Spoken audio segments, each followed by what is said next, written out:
Yes, it's Maxwell House Coffee Time, starring George Burns and Gracie Allen.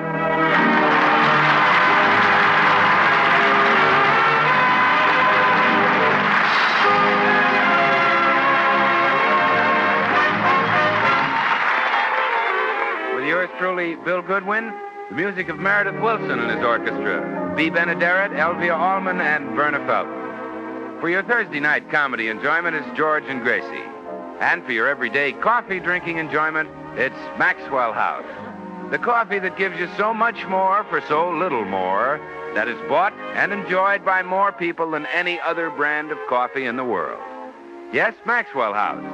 Expertly blended and radiant roasted for rich, mellow, extra flavor. Maxwell House. The coffee that's always good to the last drop.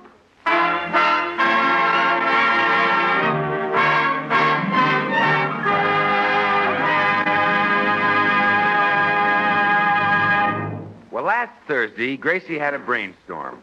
She read that Metro-Goldwyn-Mayer planned to make a picture version of that best-selling book, The Hucksters. And since the book is all about radio, Gracie reasoned that George would be a natural for the lead. However, as George pointed out last Thursday... Honey, Clark Gable is set for the picture. Oh, but that's ridiculous when they can get you. Why, you can out-Gable Gable with one ear tied behind you. Well, Gable is the lead, and that's that. Oh, he won't be the lead when I'm through. Goodbye. Where are you going? Well, I'm going to MGM and tell them to get the lead out.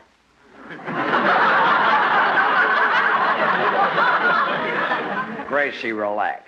Why are you so set on me doing the picture? Well, because The Hucksters is a story of the radio business, and you practically started radio. Oh, honey. It's natural casting.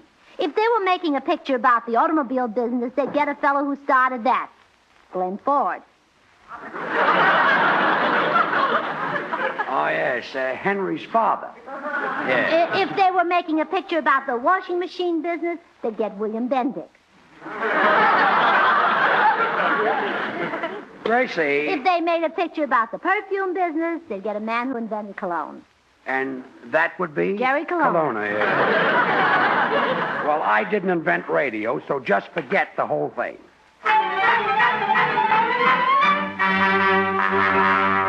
But Gracie didn't forget it. Friday, she brought the subject up again. This time, she tried flattery. You know, George, you look remarkably like Clark Gable. Gracie, be sensible. Gable stands 6'4". How tall are you? 5'6". You gonna quibble over a fraction of a foot? Forget it. And besides, what if he is a little taller? You're built exactly like him. I am? Exactly. You have 2 feet, 2 legs, Gracie. 2 arms, Gracie. 2 eyes. That's enough. 2 heads. What? I mean, 1 head. Look, I've had enough. I don't want to hear any more about this. Oh, I know what's stopping you from doing the Hucksters. You're afraid Clark will feel bad if you take his job. Oh, sure. That's it. Well, while you're making the picture, let him do our radio show. Clark Gable would be scared to death in front of a microphone. He'd probably have to stand with his arm around you to hold himself up. That would be pretty tough on you. You're cute. Well, let's forget it. Now, let's not bring the subject up again.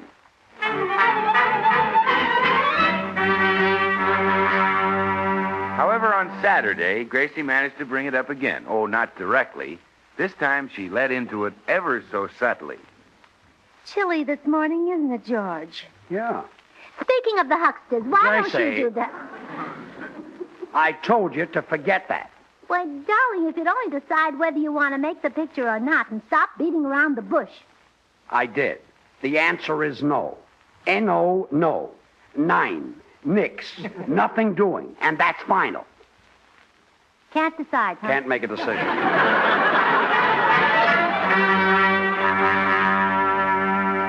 Well, Gracie realized that George had reached the limit of his patience, so for the last 5 days, there's been no mention of Clark Gable. But Gracie's still scheming. We find her now discussing her scheme with a famous movie star, a star who, though young, has flashed to instant success due to his exceptional looks and talent. The movie star speaks. What's your scheme, Gracie?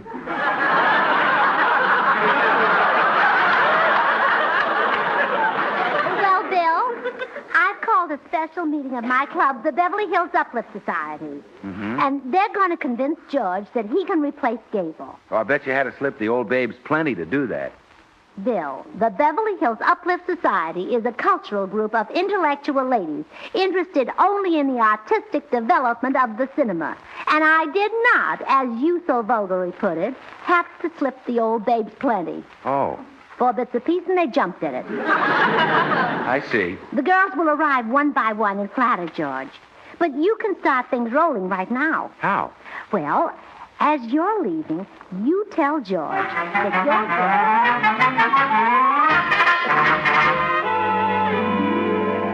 Well, I'll be running along now, George. Thanks a lot for the cup of coffee. That's okay, Bill. Hey, you know what my girl said about you last night? What? She said you were the handsomest little devil she'd ever seen. Oh, go on. Honest. And you know what else she said? Bill, stop. Well, she said that, too.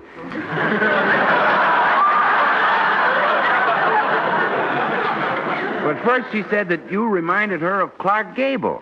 That's silly. Yeah, isn't it, though? Well, I guess women look at things differently than we do.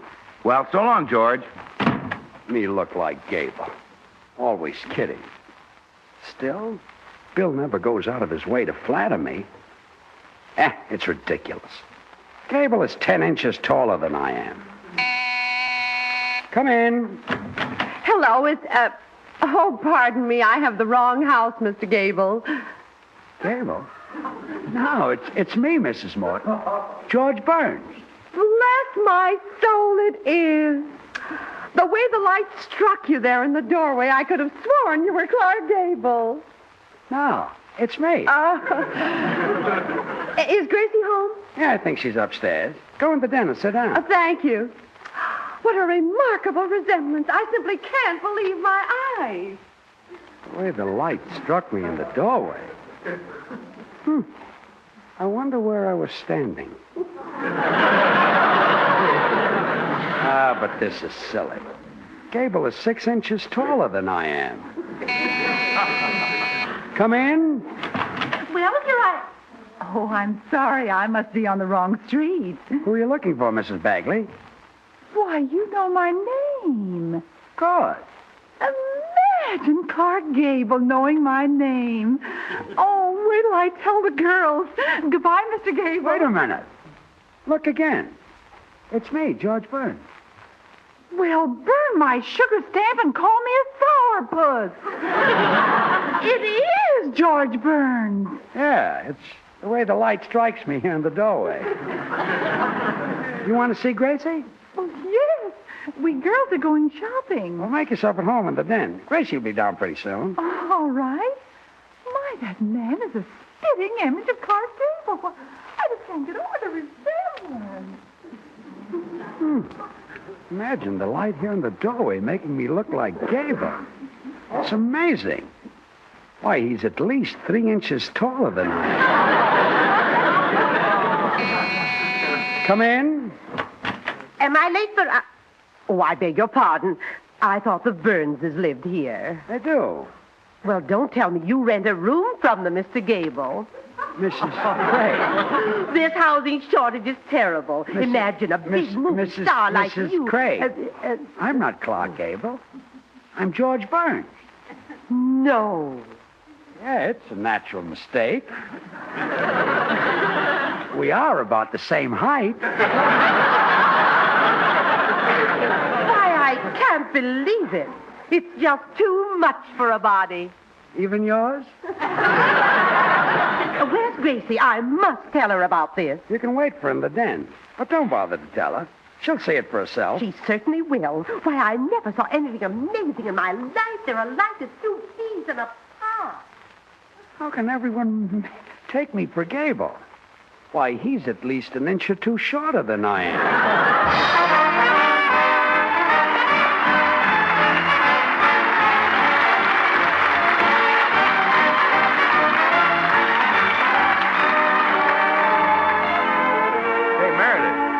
I wonder how many people will recognize that tune you're playing. Oh, it may not be familiar to the kids, Bill, but I remember it. It's called I Want to Go Back to Michigan, Down on the Farm. And when Irving Berlin wrote the song back in 1914, folks were humming it from Houston to Hackensack.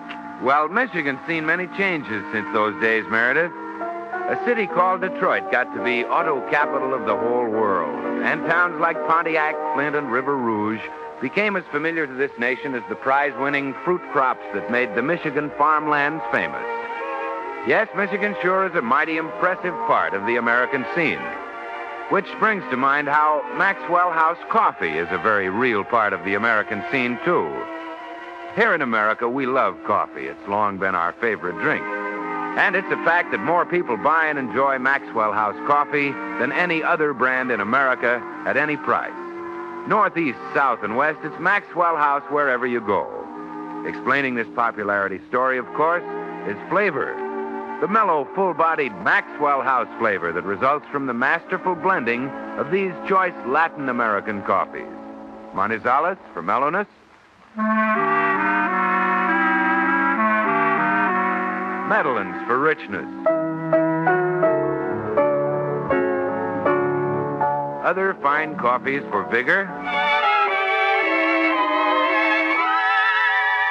And Bucaramangas for full body. Adding up to great coffee at its flavor peak. So why not enjoy the very finest in coffee drinking pleasure? You can for just a fraction of a penny more per cup than you'd pay for the cheapest coffee sold. Just say Maxwell House. Always good to the last drop.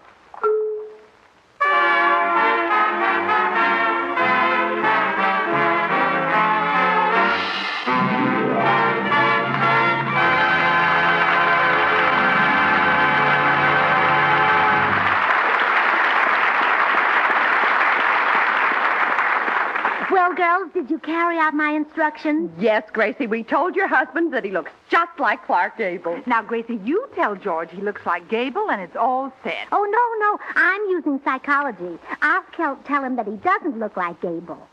I don't get it. Well, last week I told him he should make the picture, and he wouldn't. Now I'll tell him he shouldn't make it, and he'll break his neck to do it.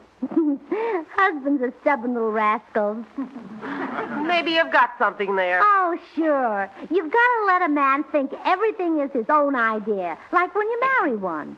The girl sends her folks to the movies, drags the man to the sofa, turns down the lights, asks him if he's ever thought of marriage, says, oh, this is so sudden, goes down and picks out the ring, leads him to the altar, and when it's all over, the man says, boy, look what I did. Gracie, you're right. My plan will work if you girls will do a good advance job. Oh, don't worry, we did. George thinks the light in the doorway makes him look like Gable. Good. Here goes. Oh, George, where are you? Over here, Gracie. Why, George, you've moved your easy chair into the doorway.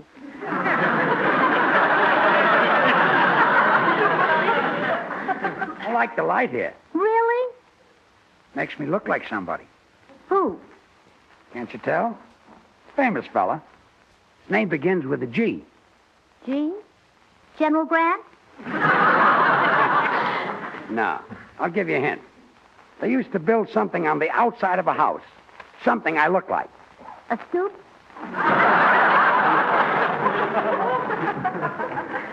No. A bay window? No, think. The House of the Seven? Oh, I know. Dwarf. It's Gable, dear. Clark Gable. I think maybe I can replace him in that picture. Picture? What picture? I'm talking about the idea you had last week. Idea? What idea? You said that I should replace Clark Gable in the Hucksters. I said that? Yeah. You replaced Gable? You? Well, what's so funny? You said I'd be much better than Gable. Oh, George, I must have been delirious. That's the silliest thing I've ever said. Now, look here. Wait till Mama hears this. she thinks the silliest thing I ever said was I do. What's so silly about it? Why couldn't I replace Gable? Well, aren't you a little short? Last week you said I was plenty tall. Oh, I must have been dreaming. Oh, fine. So all last week you pulled my leg. Oh, it didn't help. You're still too short. Oh, yeah? Well, it so happens that plenty of women think I look like Abel. I may do this picture just to show you. Really? Yeah. Just because Gable is a little taller doesn't mean he's better. In the end, I may be bigger than he is.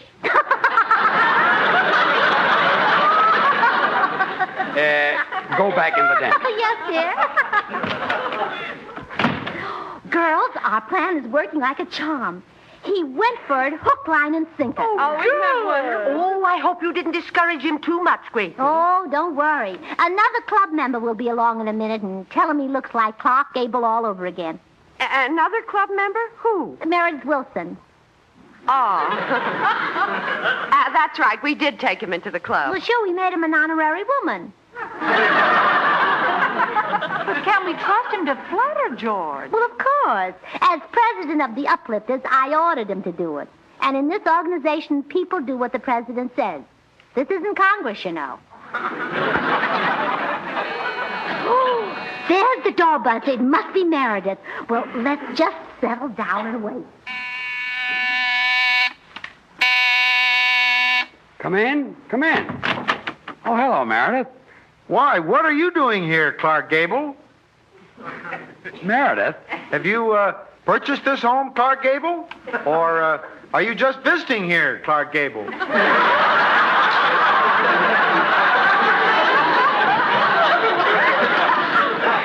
Meredith, I'm not Clark Gable. I'm George Burns.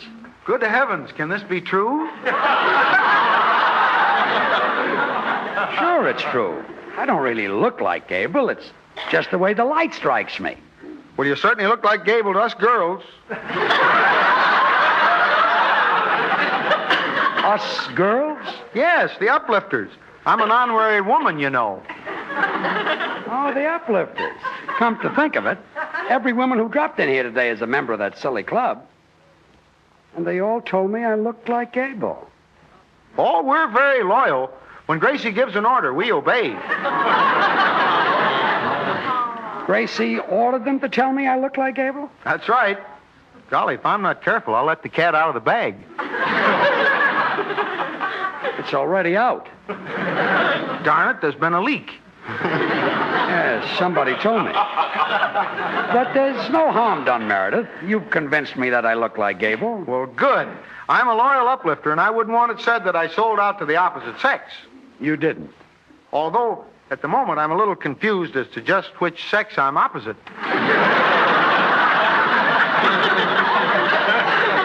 Well, go in and tell Gracie everything is fine. Gee, I'm glad. Well, Meredith, did you tell him he looked like Clark Gable? Yes, Gracie, I accomplished my mission. Oh, wonderful. By now, the little plum is ready to be plucked. I'll go out and admit that he was right and I was wrong.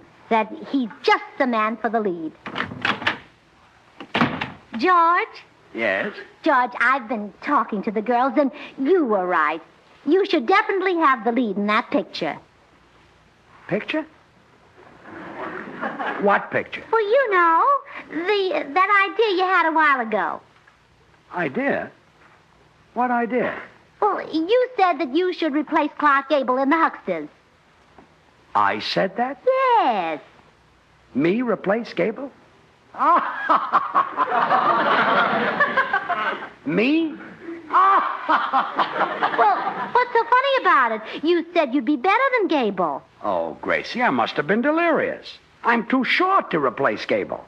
George, would you try to pull my leg? Who do you want to replace, Dietrich? Now, I mean, are you joking about this? Of course not. Anybody who thinks I could fill in for Gable is nuts. Well, I think so. There's your proof. Then you won't replace Gable? Me replace Gable? Oh, stop cackling. I'm the one who's laid the egg. You're not kidding, sister. This time, your little scheme didn't work.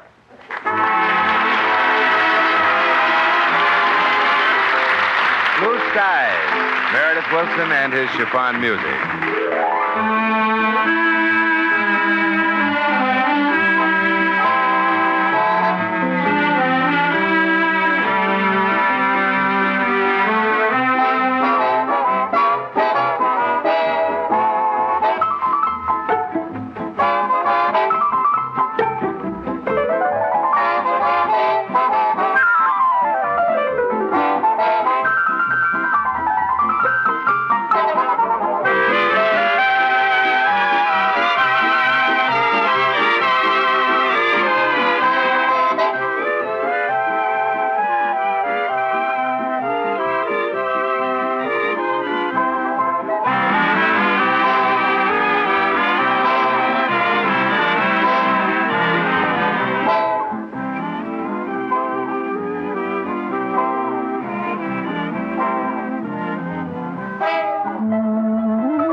wrong. George caught on to our plan. Oh, that's no. I wonder if someone could have let the cat out of the bag. Oh, surely not. We didn't give it away. We girls are too smart for that. We certainly are. Say, come to think of it, everything was fine before this honorary woman came along. Who, me? I'll bet anything this jerky flute player squealed on us. I make a motion we torture the truth out of him. I second the motion. I make a motion we adjourn. Goodbye, Now, all. come back here. Do you know how we torture any member who betrays our club? How? We cut off her fingernails so she can't scratch. Well, that doesn't sound so bad. Oh, no. Oh, wait till you take your girdle off. Gracie, that won't work with him. He doesn't wear a girdle. Oh, that's right. Too bad he isn't George. Well, we've got to figure some way to torture him. We certainly do. Now, ladies, please, you're not acting like gentlemen. Hiya, girls. Oh, hello. Hello, Mr. Goodwin. Well, gee, girls, why so sad? Oh, our plan fell through, Bill. Meredith here betrayed us. What? Why, Meredith, you little worm, if you weren't a woman, I'd slug you. We're trying to figure out some horrible torture for him. Well, he deserves it. And I know just how to make him scream with agony. Tell us. Well, first you tie him hand and foot. Yeah. And then you take some boiling water. Uh-huh. Then you make a cup of Maxwell House coffee and you don't give him any. Boy, that's really torture because Maxwell House is the very best in coffee drinking pleasure. Yet it costs but a fraction of a penny more per cup than the cheapest coffee sold. Oh, Bill, we need a torture even worse than that. Worse than that? Yeah. Oh, wait a minute. I've got it. Oh, this is really a fiendish torture. You get Betty Grable and Lana Turner over here. You put Grable in a bathing suit and Turner in a sweater. Oh, yes.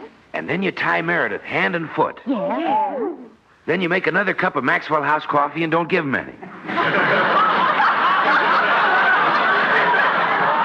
Now he's screaming. You see, Meredith knows that the careful selection and blending of choice Latin American coffees plus radiant roasting give Maxwell House that famous flavor. In fact, it's so wonderful that it's bought by more people than any other brand of coffee at any price. Everybody knows Maxwell House is always good to the last drop. But, Bill, what are Betty Grable and Lana Turner for? Well, they're for me. I'm not being tortured.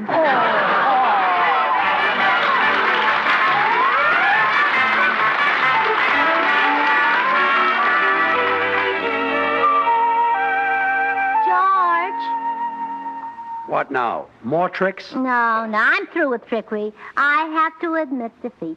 Good. I'm sorry I used such drastic measures, George, but I honestly felt that you were the perfect lead for the Huxtons because of your radio background. Why, you were the first big star on the air. No, Rudy Valley came first. Only by a nose. Yes. You were the real pioneer. When radio started in New York, George Burns was there. When it moved west to Chicago, George Burns was there. When it came to Hollywood, George Burns was there. That's right. And Kilroy thinks he gets around. But, Gracie... Why, you were in radio when the street singer didn't have a street to sing in. Gracie... I'll bet you taught Jessica how to drag a net. Gracie, I realize that I've got the radio background all right, but I still couldn't replace Gable. Oh, I guess you're right, George. I made a fool of myself. And the girls think so, too. They're in there right now voting me out of the club. Really? You know, I don't blame them. I've got it coming. My love for you blinded me, and We're leaving, Gracie. Yes, and we voted you out of the club. You are no longer an uplifter. That's right. In the opinion of us girls... Shut up. Well, you were right to kick me out of the club, girls. I deserve it. You certainly do. Imagine saying George Burns could replace Clark Gable. Why, he couldn't fill Gable's shoes with a sand bucket and shovel. Blanche, you're right. The very idea. Getting us to say this little shrimp looks like Clark Gable. Ha! He looks like Karloff with Sinatra's muscles. Well, I know, Clara. I lost my head. Replace Gable in a picture. He couldn't replace Lassie in a kennel.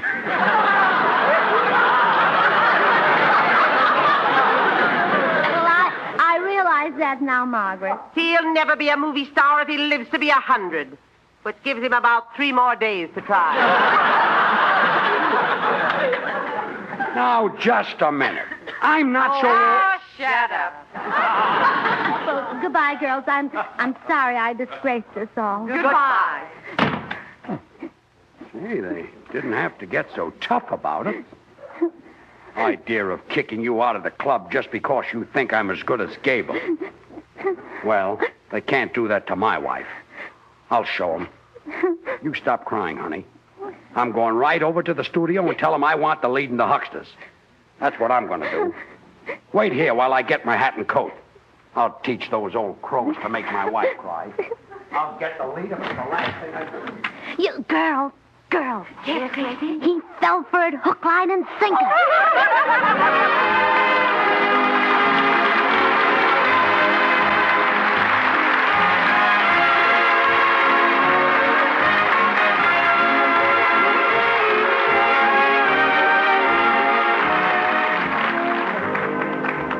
Join us again next week when we'll all be back. George Burns, Gracie Allen, Meredith Wilson and his orchestra, yours truly, Bill Goodwin. The George Burns and Gracie Allen Show is written by Paul Henning and Keith Fowler. Until next Thursday, good night and good luck from the makers of Maxwell House, America's #1 preferred brand of coffee. Always good to the last drop. Gracie, I've changed my mind. Even though the girls did kick you out of the club, I can't go through with this. You mean that trick didn't work either? Oh, so that was just another trick. Yes, dear. You girls must think that husbands are simpletons. That husbands are goofs that can be led around by the nose. That they have no intelligence. Well, say something. Well, there's nothing left to say. You covered it. Good night.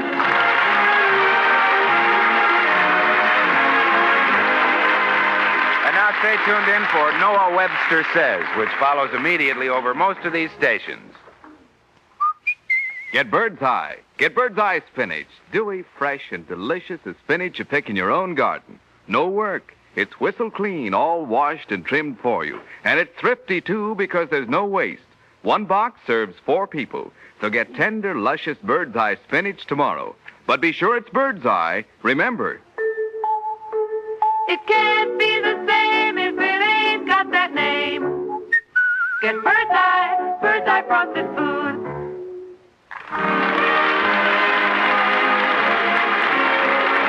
This is NBC, the National Broadcasting Company.